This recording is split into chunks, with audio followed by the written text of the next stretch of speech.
Hi, this is Pastor Lutzer. I'd like to take a few moments and discuss the question as to whether or not COVID-19 is the judgment of God. I'm doing this because as I looked on the internet, several pastors have spoken to that issue. Many of them believe that we should not see this as God's judgment. I'm going to disagree with that. There's another reason why I'm doing it, and that is there are some self-styled prophets who believe that God has revealed to them that this is going to be short-lived. I'm always very concerned about those who actually believe that God communicates with them directly and that they receive messages from Him unfiltered. I come to you today without such messages. I have no special insight into the mind of God, but I do have the Scriptures. And I think that if we back off and take a look at this very briefly, we will see that God has a tremendous message for the Christian church today through what is happening in our society, in our world, as we see the stock market tumble and as we see this health crisis increase. So first of all, I would like to make just a series of comments about the judgment of God, and then we're going to look at the question of what are the lessons that God wants to teach us as a result of it. I'd like to begin by emphasizing that all sin has some immediate judgments. Certainly Adam and Eve learned that. But you know that sometimes people ask me, Pastor Lutzer, do you think that God is going to judge America? My comment is that America is already under judgment. The very fact that we have attacked the whole institution of marriage, the fact that millions of children go to bed tonight with only one parent in a home, that is the judgment of God. It's the normal consequences of sin that brings about certain judgments. And we must recognize that obviously. And then I think of what God said about the blood of Abel that cried to Him from the ground. And here in America, of course, we have millions of babies, preborn infants whose blood cries up to God. And so we are experiencing some of these judgments even right now. But I'd also like to say that there are times when there are national judgments. We see this more clearly in the Old Testament, and that is when God would send a famine or a plague upon a nation, natural disasters. I believe that all these things ultimately come to us from God, not because God does them, but the very fact that He permits them makes it very certain that God, in His sovereignty, has allowed this to happen, and we have to learn from what He has allowed. And there are these national judgments. Now, what is very important to realize is that when you have in this era, Old Testament was different. Sometimes God distinguished the righteous from the wicked in His judgments. New Testament, different era. When there is a national or collective judgments, Christians, they suffer along with unbelievers. They make no distinction. You know, when Katrina happened, we couldn't say, well, it happened because New Orleans is more sinful than, say, Las Vegas. No. In fact, recently there was a tornado in the area of Nashville. What did these people do to deserve that? Now, I'm saying several things here at once, but my point is this, that from our standpoint, these judgments are random. They are indeed the result of the fact that the earth is fallen. It has earthquakes, it has tsunamis, and all these things. But these events are permitted by God, sometimes nationally, and all of us suffer together. And so let's keep that in mind as well.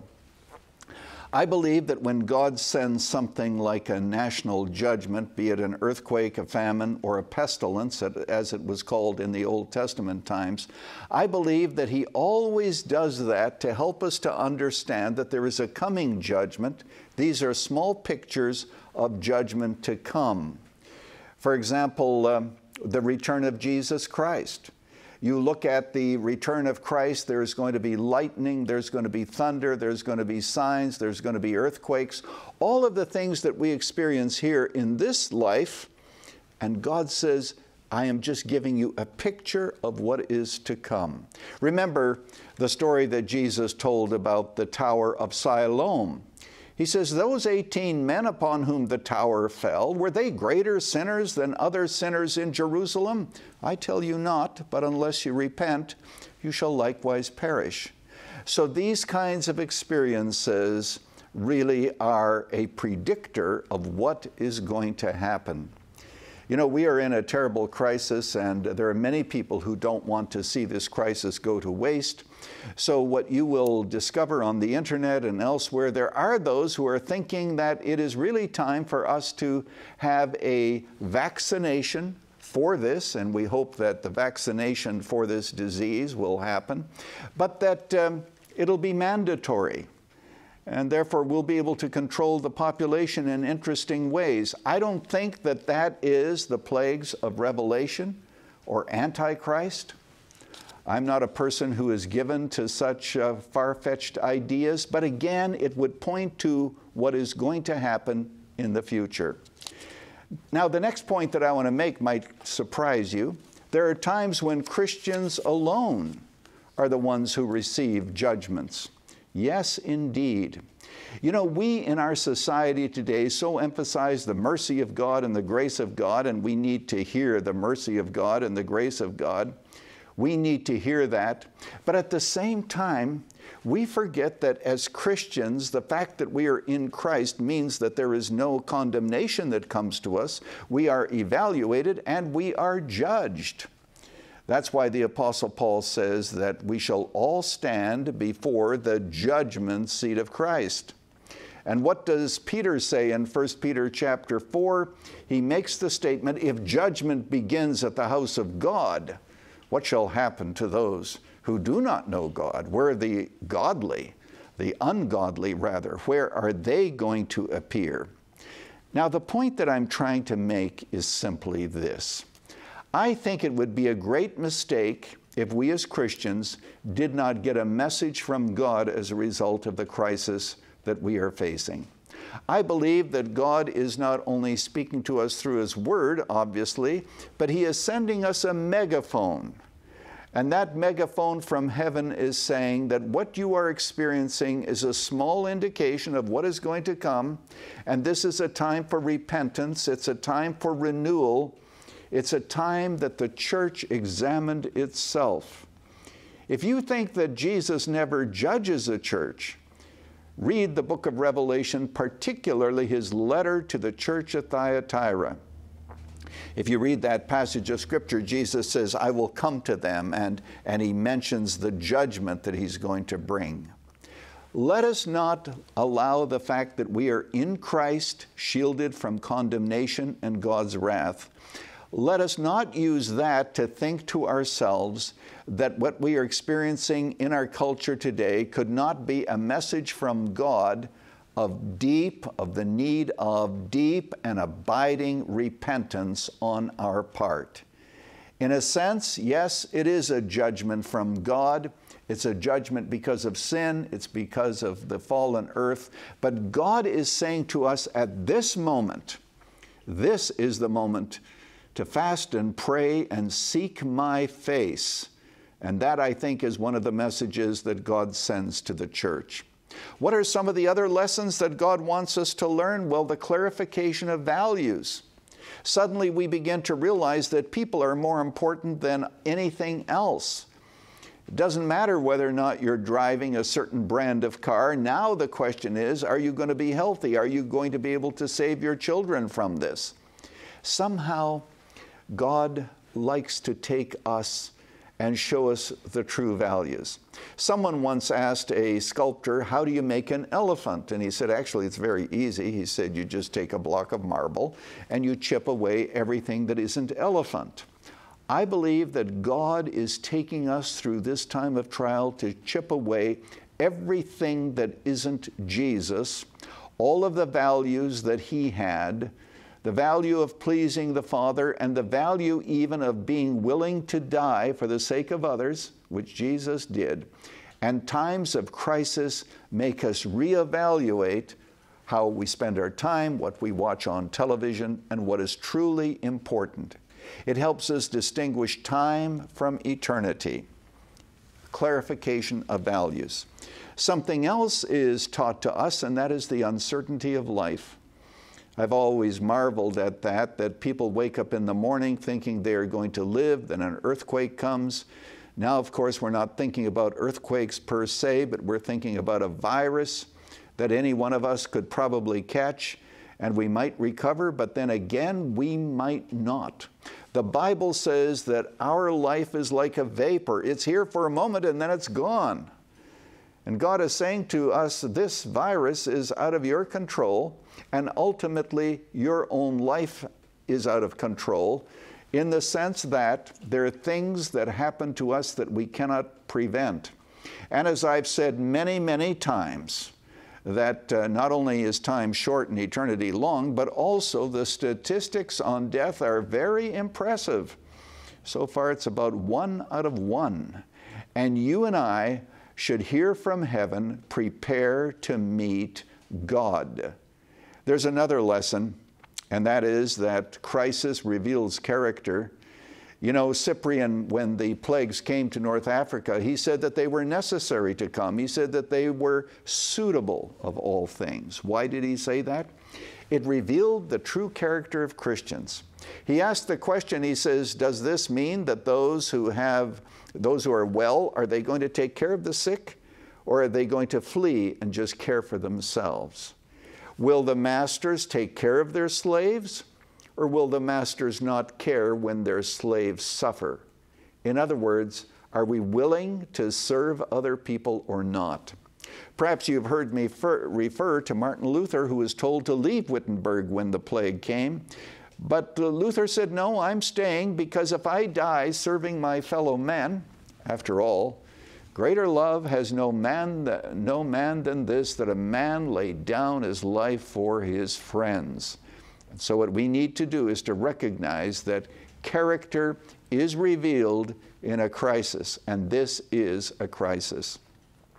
I'd like to speak to those of you who are church members and you belong to a church, and I hope that that is you. Let us continue to support our church. Let us recognize that ministry must continue. This is a time now for sacrifice. It's not simply a matter of giving from our overabundance. And for those whom God has especially blessed with finances, it is time for them to step to the plate, so to speak, and to be able to give generously so that ministry can continue. This crisis will reveal what kind of Christians we really are. And then, of course, the Bible tells us in Psalm 46 that we should be still and know that God is God. I think that this crisis will enable us to rediscover God. For the Christian, what that means is simply to be faithful and to recognize that it is time to stop playing church. This is very serious, and God finally has our attention. Through fasting and prayer, we need to be committed to this, because we need to see God's hand in this pestilence. Now, for the non-Christian, this also is a wonderful opportunity for us to witness to our faith. I like to emphasize the fact that people have a problem that is much greater than COVID-19, and that is the virus of sin. It's greater in 3 different ways. First of all, it infects everybody. Secondly, it is actually something that can lead to spiritual death. The virus that we're talking about can only lead to physical death, but there is sin which can lead to eternal death, and there is no cure that human beings can devise. Only Jesus is able to do that. How do we respond in the midst of a crisis? We respond in faith, and that faith gives glory to God. Remember that terrible earthquake that took place in Haiti 10 years ago? I remember seeing a clip, and I saw it only once. It was a woman, a mother, who was about to get into a bus. She didn't know where the bus was taking her, but the bus was rescuing these people. As she was getting into the bus, I could see that in her backpack there was a Bible. fact, I think if I remember correctly, I saw her put it there. And before she stepped in, a newsman said to her, "What happened to you?" She said, "I had an 18-month-old baby boy." She said, "A little toddler, and the tidal wave came and just swept him away, and I was unable to rescue him. I just lost him." And then as she began to get into the bus, she said, "God is our refuge and strength." Do you recognize that passage of Scripture? It's actually the 46th Psalm. And I thought, what faith this woman had. Yes, crisis brings out character. It shows that we live differently, and it enables us to witness to the world. Well, is this virus a judgment? Yes, it is a national judgment. It comes to us not because one person committed a specific sin. There's no direct cause-effect relationship. Yes, the world is fallen, but from my heart to yours today, I believe that God is trying to get our attention. And if we don't listen, I think Jesus would say, unless we repent, we shall likewise perish. Let's recognize that God has brought us to this hour for a very specific purpose. God bless you. Let us continue to serve one another in the midst of this trial. You're watching Pastor Lutzer on Moody Church Media. If you enjoyed this and would like to hear additional teaching from God's Word, please subscribe to this channel or visit our website at moodymedia.org. May God bless you richly.